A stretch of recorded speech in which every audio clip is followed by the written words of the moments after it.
प्यारे बच्चों, स्वागत है आप सभी का सिग्मा के ऑनलाइन क्लास में। और आज के इस क्लास में हम देखने वाले हैं क्लास 10th में ऑब्जेक्टिव क्वेश्चन की बात करेंगे। और वो भी किस चीज़ का? फिजिक्स का। क्लास 10th में फिजिक्स का जो ऑब्जेक्टिव क्वेश्चन होगा उसको हम लोग आज पूरा का पूरा देखने वाले हैं, वो भी चैप्टर वाइज। यहाँ पे पहले चैप्टर का आज देखोगे, फिर आपको अगले वीडियो में सेकेंड थर्ड ऐसे आपको मिलता जाएगा। लेकिन सबसे पहले हम इस चैप्टर को शुरू करें, इस ऑब्जेक्टिव क्वेश्चन को बताएं उससे पहले आप ये जान लो कि जो क्लास 10th का जो साइंस का पेपर होता है, यानी साइंस का पेपर दोगे तो जो रिजल्ट बनता है 100 नंबर पे बनता है। ठीक है, तो टोटल जो मार्क्स होते हैं आपके 100 होते हैं। और इसको अब डिवाइड कर दिया गया है 3 हिस्सों में। ये आपका 3 हिस्सों में डिवाइड होगा। ये होगा 30 प्लस 20 प्लस 50 में, जिसमें जो 30 नंबर होगा वो आपको प्रोजेक्ट से मिलता है।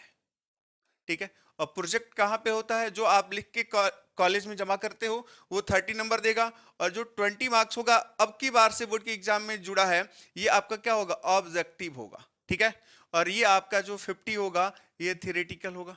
यानी कि इसको निकाल दो, क्योंकि बोर्ड के एग्जाम में ये तो काम नहीं देगा, क्योंकि इसका तो काम आप कॉलेज में ही समाप्त कर देते हो। बचा ये दोनों। ठीक है, यानी इसको हम लोग कहाँ से इतना 20 और 50 कैसे ऐड करके इसको 70 तक लाया जाए। ठीक है, तो आज हम बात करेंगे इस 20 नंबर के बारे में।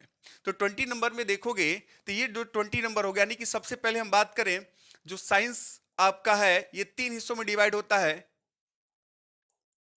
इसका पहला हिस्सा अगर हम ले लें तो ये फिजिक्स होगा, दूसरा केमिस्ट्री होगा, और प्लस तीसरा जो होता है बायो होता है।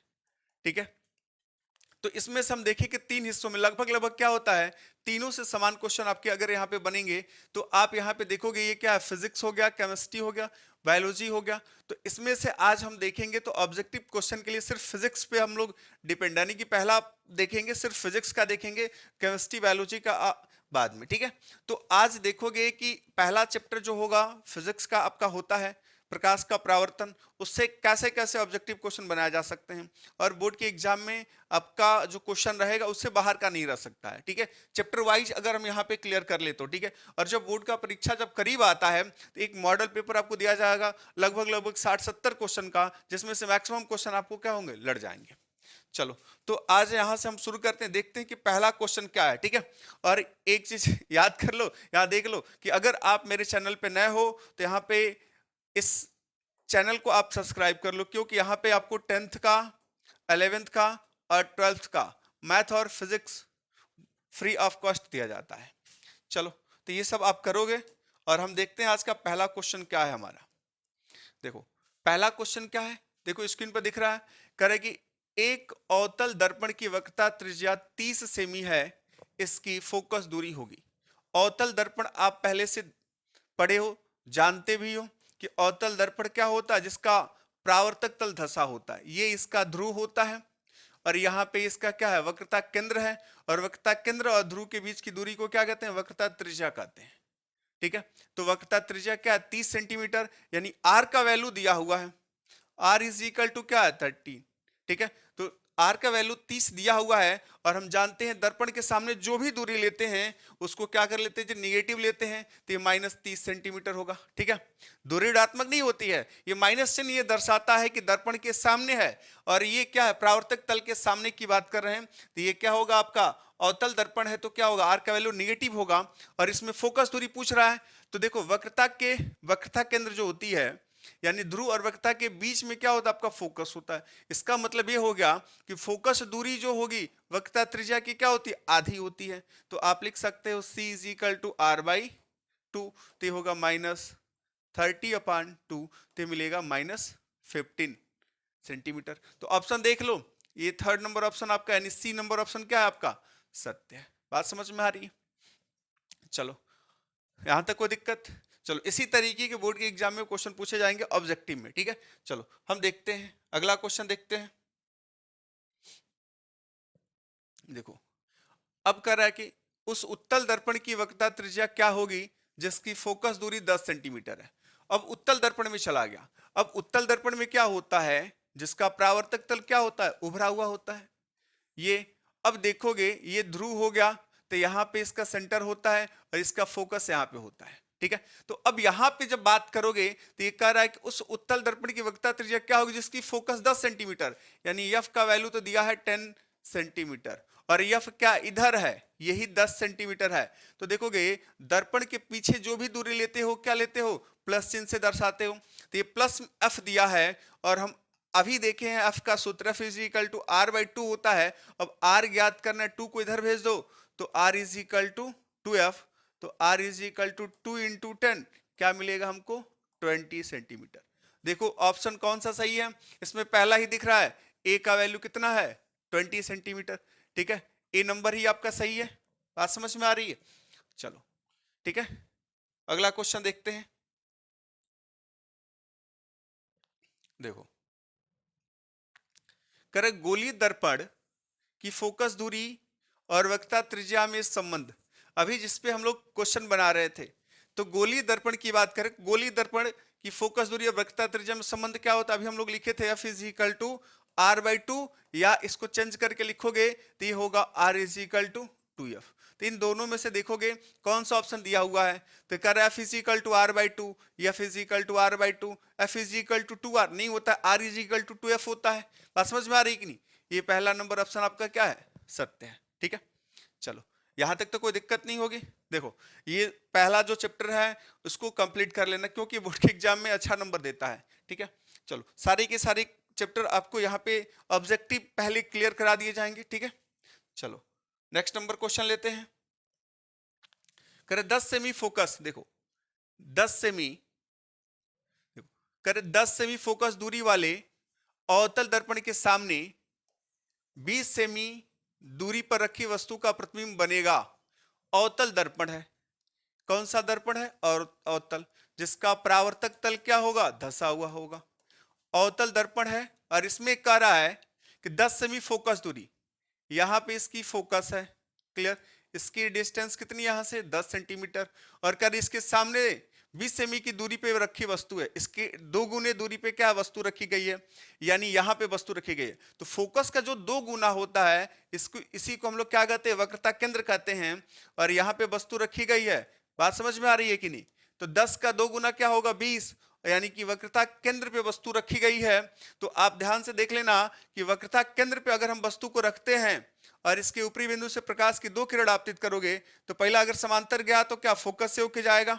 बात समझ में आ रही है, और फोकस से जब आपतित करोगे तो ये दर्पण से जा क्या क्या होगा, मुख्यक्ष के समांतर, यानी क्या होता है, इसके वक्रता केंद्र पे ही बनता है। कॉन्सेप्ट को याद रखना, ठीक है। तो इसका मतलब ये होगा कि रखी वस्तु का प्रतिबिंब बनेगा, कहां पे बनेगा, वक्रता केंद्र पे बनेगा। तो ऑप्शन ढूंढो, दर्पण के पीछे बिल्कुल नहीं, दर्पण के पीछे तो बिल्कुल नहीं बनेगा, फोकस पे नहीं बनेगा, फोकस पे, और ये कह रहा दर्पण और फोकस के बीच बिल्कुल नहीं, और कह रहा दर्पण के वक्रता केंद्र पे, यानी आपका डी नंबर ऑप्शन क्या है, सत्य। ठीक है, तो जब 10 सेंटीमीटर फोकस दूरी वाले अवतल दर्पण के सामने 20 सेमी दूरी पर रखी वस्तु का प्रतिबिंब बनेगा, अगर आप इससे भी सॉल्व करना चाहो तो कर सकते हो। तो ये दोगुने के बने बात कर रहे हैं, यानी कि आप देखोगे तो r इज इक्वल टू होता है 2f, तो r is equal to 2 into कितना 10 है, तो कितना मिलेगा 20 मिलेगा। और यहाँ पे अगर f का वैल्यू अवतल दर्पण के लिए हम बात कर रहे हैं तो निगेटिव होगा, तो f का वैल्यू निगेटिव होगा तो -10, तो मिलेगा -20, यानी सामने 20 सेंटीमीटर की दूरी पे, और वस्तु भी तो यही रखी गई थी। तो आप कॉन्सेप्ट पहले से याद रख लेना कि वक्रता केंद्र पर अगर किसी वस्तु को रखते हो अवतल दर्पण में, तो उसका इमेज भी क्या होता है, वक्रता केंद्र पर ही बनता है। ठीक है, और कैसा बनता है, उल्टा बनेगा, क्योंकि वस्तु ऊपर की तरफ रखी गई है, इमेज क्या है, नीचे की तरफ बना है, और ये वास्तव में काट रहा है तो वास्तविक बनेगा, और वस्तु के बराबर आकृति का बनता है। बात समझ में आई, चलो आगे बढ़ते हैं, अगला क्वेश्चन देखते हैं। देखो अब कर रहा है अवतल दर्पण के फोकस और ध्रुव के बीच स्थित वस्तु का प्रतिबिंब बनेगा। अवतल दर्पण, देखो ये अवतल दर्पण है आपका, और इसमें कह रहा है ये ध्रुव हो गया, पोल। ठीक है, तो कह रहा है कि अवतल दर्पण के फोकस, और यहां पे आपका कहीं फोकस है, फोकस और ध्रुव के बीच स्थित वस्तु, और इसके बीच में क्या है, एक हम वस्तु ले लिए हैं, ऑब्जेक्ट ओ डैश ले लें, वस्तु का प्रतिबिंब बनेगा, कहां बनेगा भाई, अब देखोगे कर सीधा आभासी छोटा। अब प्रतिबिंब बनाने का तरीका आपको बताया गया है। कैसा बताया गया है कि मुख्य अक्ष के समांतर एक प्रकाश किरण आपतित कर दो तो ये किससे होके जाएगी? फोकस से। दर्पण से जैसे ही परावर्तित होगी क्या होगी? फोकस से होके जाएगी।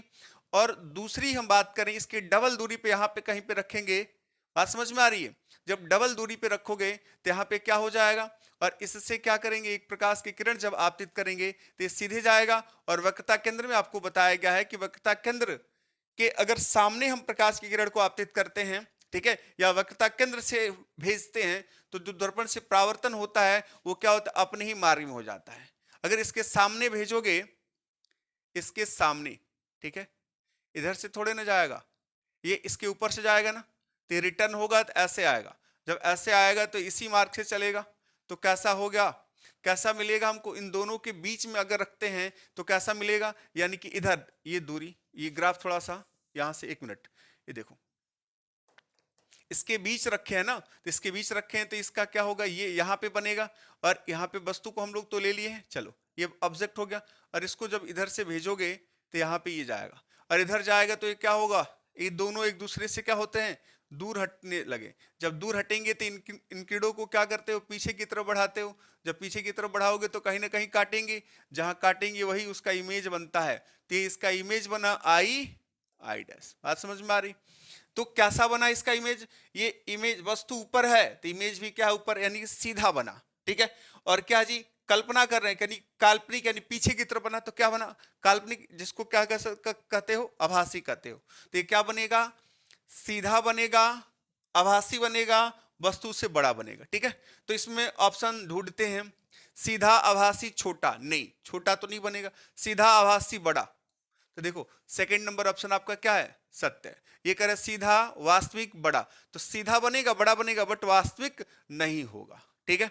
और सीधा वास्तविक छोटा, तो सीधा है, वास्तविक है, और ये क्या है? छोटा है, बिल्कुल नहीं है। तो इसका मतलब क्या हो गया? सीधा है, आभासी है, और वस्तु से क्या है? बड़ा, यानी बी नंबर ऑप्शन क्या है? सत्य है, ठीक है। चलो आगे बढ़ते हैं। करा है किसी अवतल दर्पण के सामने वस्तु कहां रखी जाए कि प्रतिबिंब आभासी सीधा बड़ा बने? अभी दिखाया गया था बना के। करे किसी अवतल दर्पण के सामने वस्तु कहां रखी जाए कि प्रतिबिंब क्या बने? आभासी बने, सीधा बने और बड़ा बने। जस्ट इसके पीछे बताया गया था आपको, ठीक है। तो कहां रखोगे? ये कह रहे फोकस तथा दर्पण के बीच, यही ना रखा गया था। ये देखो, ये अवतल दर्पण है, ठीक है। तो कहां रखे कि अभी जो पीछे बताया गया था वही, यानी ये इसका फोकस है और ये दर्पण है। इसके बीच में जब वस्तु को रखते हैं तो इसका इमेज इस तरीके का कुछ बनता है। पीछे बढ़ाने पे, क्योंकि इधर तो नहीं बनेगा, तो इसको पीछे की तरफ बढ़ाते हैं तब बनता है। कहीं इधर काटती है तो जब ये काटेगी तो क्या होगा? आई डैश इमेज होगा। तो क्या बना? ये सीधा बना, आभासी बना और वस्तु से बड़ा बना, ठीक है। तो कहां पे रखोगे? फोकस तथा दर्पण के बीच। फोकस और दर्पण के बीच अगर रखेंगे तो इसका इमेज क्या बनेगा? सीधा बनेगा, ठीक है, आभासी बनेगा और वस्तु से क्या होगा? बड़ा बनेगा, ठीक है। बात समझ में आ रही है? तो दो पहला क्वेश्चन, इसके पहले जो देखे थे 5 नंबर क्वेश्चन, उसी का क्या क्या पलट के दे दिया था, ठीक है। चलो नेक्स्ट नंबर देखते हैं। नेक्स्ट नंबर जो क्वेश्चन कर रहा है, उत्तल दर्पण द्वारा किस प्रकार का प्रतिबिंब बनता है? अब बता दो। जो उत्तल दर्पण होता है, तो उत्तल दर्पण में क्या होता है जी? जिसका परावर्तक तल उभरा हुआ होता है उसको उत्तल दर्पण कहते हैं। यही हो गया। अब यहां पे देखेंगे तो इसका पोल होता है और यहाँ पे इसका सेंटर होता है और इसके बीच में कहीं क्या होता है? फोकस होता है, ठीक है। यानी कि इसके परावर्तक तल के पीछे सारे पॉइंट्स हैं आपके, ठीक है। और वस्तु को कभी रखोगे तो क्या रखोगे? यहाँ पे रखोगे। तो ऑब्जेक्ट यहाँ पे है, ओ डैश है, ठीक है। तो अब यहाँ पे क्या करोगे? यहाँ पे क्या दो प्रकाश की किरण आपतित कर दिए, एक मुख्य अक्ष के समांतर, जो सदैव क्या होगी? फोकस से जाती हुई प्रतीत होगी। फोकस की तरफ तो जाएगी नहीं क्योंकि इधर कलई रहता है, तो ऊपर की तरफ गई। और दूसरी हम लोग क्या करेंगे? वक्रता केंद्र के सीधे जब आपतित करते हैं, वक्रता केंद्र के सीधे, तो ये रिटर्न हो जाएगी। ये दोनों फैलने लगी तो वास्तव में नहीं काटेगी, तो कल्पना करोगे तो ये बीच में यहाँ पे कहीं डिवाइड करती है, ये वाला पॉइंट, ठीक है। तो सदैव आप याद रखना कि जब उत्तल दर्पण होगा तो सदैव जो इमेज बनता है वो क्या होता है, ध्रुव और फोकस के बीच बनता है। ध्रुव और फोकस के बीच बनता है। तो ध्रुव और फोकस के बीच बनेगा, इधर कहीं भी बना लो, इधर कहीं बना लो, सीधा बनेगा, ठीक है, आभासी होगा।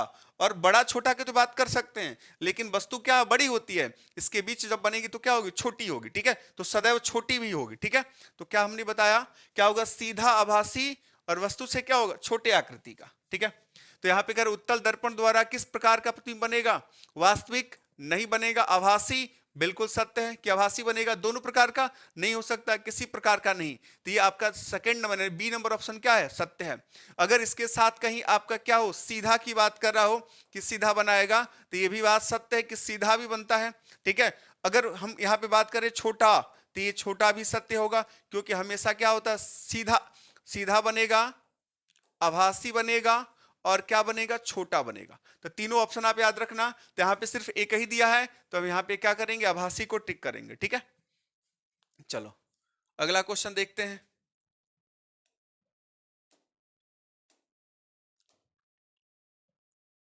देखो अगला क्वेश्चन हमारा, किस प्रकार के दर्पण से मुख्य अक्ष के समांतर आने वाली किरणें फोकस पर एकत्रित होती हैं। बताओ किस प्रकार के दर्पण से मुख्य अक्ष के समांतर आने वाली किरणें क्या होती है, फोकस पे एकत्रित होती हैं। तो हम दर्पण की बात करें तो चलो दोनों दर्पण को हम लोग यहां पे ले लेते हैं, ठीक है। समतल दर्पण से तो नहीं होंगे, अवतल और उत्तल की बात करेंगे, ठीक है। तो यहाँ पे दोनों दर्पण ले लिए।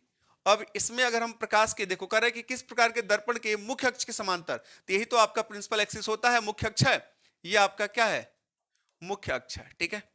और इसके समांतर जब प्रकाश की किरणें चलती हैं तो आपको बताया गया है कि समांतर चलने और प्रकाश किरणें दर्पण से परावर्तन के बाद किससे जाती हैं, फोकस से होके जाती हैं। किससे, फोकस से। देखो फोकस से होके गई, कहीं से भी भेजो मुख्य अक्ष के समांतर है, तो जब दर्पण से परावर्तित होगी तो फोकस से ही होके जाएगी। देखें फोकस से ही होके जाएगी। कहां से होके जाएगी, फोकस से। बात समझ में आ रही है। चलो तो यहां पे हो गया, और इधर जब भेजोगे तो फोकस से जाती हुई प्रतीत होगी। अगर यहां पे फोकस है तो मुख्य अक्ष समांतर भेजे तो ऊपर की तरफ चली जाएगी। देख ले कहां की तरफ गई, ये ऊपर की तरफ चली गई, इधर तो चली गई ना। तो इधर क्या होता है, एकत्रित होने की बात करो तो कभी एकत्रित नहीं होगा। देखा रहे किस प्रकार के दर्पण से मुख्य अक्ष के समांतर आने वाली किरणें फोकस पे एकत्रित होती हैं। तो ये कौन सा दर्पण है, अवतल है। क्या है, अवतल दर्पण। तो अवतल दर्पण आपका ऑप्शन सत्य होगा, यानी कि पहला ए नंबर की बात करें यहाँ पे, तो ए नंबर आपका क्या है, सत्य है, ठीक है। उत्तल दर्पण कब होता, जब ये क्या करता, एकत्रित न होने की बात करता, तब उत्तल दर्पण होता, ठीक है। चलो आगे बढ़ते हैं, ठीक है। नेक्स्ट नंबर क्वेश्चन लेते हैं। देखो अब कर रहा है, किसी वस्तु को दर्पण के सम्मुख किसी भी दूरी पर रखने पर वस्तु का प्रतिबिंब सीधा एवं छोटा बनता है, यह दर्पण है। अब देखो कितना आसान क्वेश्चन दे दिया। कर रहा है किसी वस्तु को दर्पण के सम्मुख किसी भी दूरी पे, यानी दर्पण के सामने कहीं भी तुम रख दो, उसका जो इमेज होगा, वस्तु का जो प्रतिबिंब होगा, वो सदैव क्या होगा, सीधा बनेगा, और क्या बनेगा, छोटा बनता है। तो दर्पण बताओ सीधा और छोटा बनेगा, कहीं भी रख दो। तो कहीं भी रखो, तो कहीं का भी बात कर रहा है, तो क्या होगा, समतल दर्पण नहीं होगा, क्योंकि हम आगे पीछे करेंगे तो क्या होगा जी, वो बड़ा छोटा बनता रहता है। अवतल दर्पण भी नहीं हो सकता है, तो होगा क्या, छोटा बनाने वाला अगर इमेज है तो है आपका उत्तल दर्पण। हमने इसके पीछे एक क्वेश्चन बताया जिसमें इमेज की बात कर रहे थे, तो उसमें बताया गया कि जो उत्तल दर्पण होता है वो सदैव सीधा, आभासी और वस्तु से छोटे आकृति का। तो दो ऑप्शन यहां पे दिख रहा है, सीधा और छोटा, इसका मतलब उत्तल दर्पण होगा, ठीक है। बात समझ में आई। चलो आगे बढ़ते हैं, नेक्स्ट नंबर क्वेश्चन लेते हैं। ये क्वेश्चन दिया हुआ है, कर रहा है, एक व्यक्ति दर्पण में अपना सीधा व बड़ा प्रतिबिंब देखता है, यह दर्पण है। एक व्यक्ति है दर्पण में अपना सीधा व बड़ा, तो सीधा व बड़ा, सीधा व छोटा होता तो हम उत्तल को टिक कर लेते, लेकिन सीधा व क्या है, बड़ा है, तो उत्तल को तो करेंगे नहीं, क्योंकि उत्तल जो होता है सीधा देता है लेकिन छोटा देता है। कैसा देता है, छोटा, ठीक है। और ये कह रहा है कि बड़ा चाहिए हमको, तो बड़ा देने वाला क्या है, अवतल है। क्या है, अवतल। ठीक है, तो यहां पे क्या होगा, अवतल होगा। ये बी नंबर ऑप्शन क्या होगा आपका, सत्य होगा। चलो आगे देखते हैं, ये 11 नंबर क्वेश्चन देखो। ये देखो, ये क्वेश्चन तो हम लोग देख चुके हैं, सीधा वो बड़ा वाला, ठीक है। 11 नंबर क्वेश्चन देखें, कह रहे उत्तल दर्पण से बना प्रतिबिंब होता है, बता दो उत्तल दर्पण से जो बना प्रतिबिंब होता है कैसा होता है। उत्तल दर्पण, इसके पहले कई बार जिक्र कर चुके हैं। उत्तल दर्पण से बना प्रतिबिंब होता है कैसा होगा बताओ, वस्तु से छोटा होगा कि वस्तु से बड़ा होगा, कि समान आकार का होगा, कि वास्तविक होगा। उत्तल दर्पण है तो वास्तविक नहीं हो सकता है, समान आकृति का नहीं हो सकता है। अब दुग बचा, तो दुग में हमने बताया कि क्या होता है, सदैव छोटा बनता है। तो आप याद रखोगे वस्तु से क्या होगा, ये सदैव छोटा बनेगा, यानी ए नंबर क्या है आपका, सत्य है। बी भी आपका क्या है, इसके लिए सत्य नहीं होगा। उत्तल है तो सिर्फ क्या होगा, वस्तु से छोटा ही बनाएगा। इसीलिए आपको बताया जा रहा है कि सारा के सारा क्वेश्चन बता दिया जा रहा है कि चैप्टर से, इससे ज्यादा कोई क्वेश्चन पूछेगा ही नहीं, ठीक है।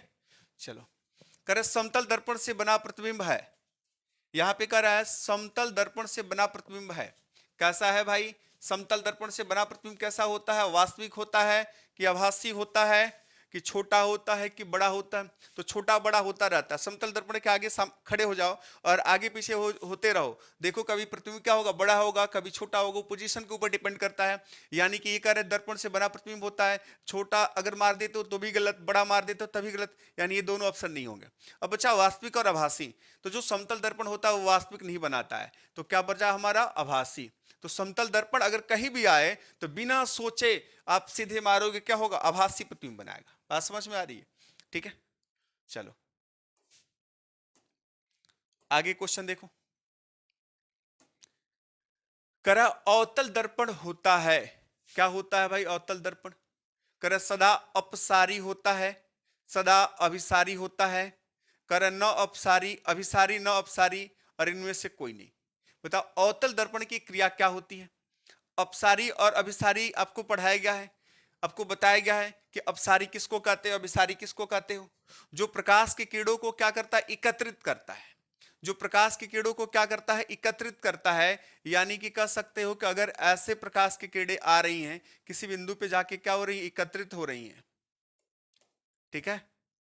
तो किसी बिंदु पे अगर एकत्रित हो रही हैं, यानी प्रकाश की किरणों को एकत्रित करता है, तो उसको कहते हैं अभिसारी है। क्या है, अपसारी, अभिसारी। और अपसारी क्या होता है, जब एक ही बिंदु से प्रकाश की किरणें क्या हो, निकल रही हो, तो इसको कहते हैं अपसारी प्रकाश किरण पुंज।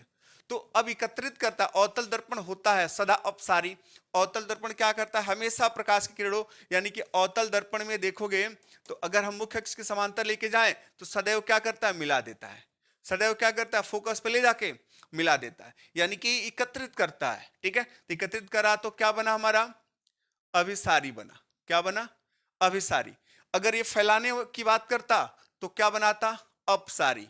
और एक और बताया गया था इसमें, समांतर प्रकाश किरण पुंज, यानी सभी प्रकाश किरणें अगर एक दूसरे के समांतर चलने लगे तो उसको हम लोग क्या कहते हैं, समांतर प्रकाश किरण पुंज कहते हैं, ठीक है। तो ये समांतर तो नहीं बनाएगा क्योंकि सदा क्या बनाता है, अभिसारी बनाता है, एकत्रित करता है, ठीक है। चलो यहां तक कंप्लीट, आगे बढ़ते हैं और आगे का क्वेश्चन देखते हैं। और ये आगे का रहा क्वेश्चन जो आप कमेंट करके बताओगे किसका आंसर क्या होगा। प्रकाश की चाल होती है, ठीक है, प्रकाश की चाल होती है, ठीक है। ये आपको बताया गया प्रकाश की चाल क्या होती है, तरंगदैर्घ्य क्या होती है। प्रकाश के गुण की बात जब किए थे तो उसमें सब कुछ ये बताया, ठीक है। तो आपको कमेंट करना है, चैट सेक्शन में जाना है, चैट में आपको बताना है कि प्रकाश की चाल होती है। सिंपल सा क्वेश्चन है, ठीक है। बात समझ में आ रही है। तो अगर आप यहाँ जुड़ते हो तो आपको यहाँ पे जो 20 मार्क्स का आपका ऑब्जेक्टिव होगा उसको कंप्लीट कराएंगे, उसके बाद से आपका थ्योरी वाला तो पोर्शन चल ही रहा है तो उसको भी कंप्लीट कराया जाएगा, ठीक है। तो आप ये ऑब्जेक्टिव वाला क्वेश्चन देख रहे हो, चैप्टर वाइज चैप्टर, यानी कि जितना चैप्टर है उतना वीडियो देखो, उसके बाद से आपको क्या किया जाएगा, एक शॉर्ट वीडियो दिया जाएगा, मतलब पूरे का एक बना के, जिसका क्या होगा, वीडियो तो बड़ा होगा लेकिन हम सबको मिला के एक दे देंगे, एक चैप्टर, और उसको आप पढ़ के जरूर जाना एग्जाम में, देखना आपका अच्छा नंबर आएगा। ये ऑब्जेक्टिव क्वेश्चन बहुत आसानी से हल कर लोगे, ठीक है।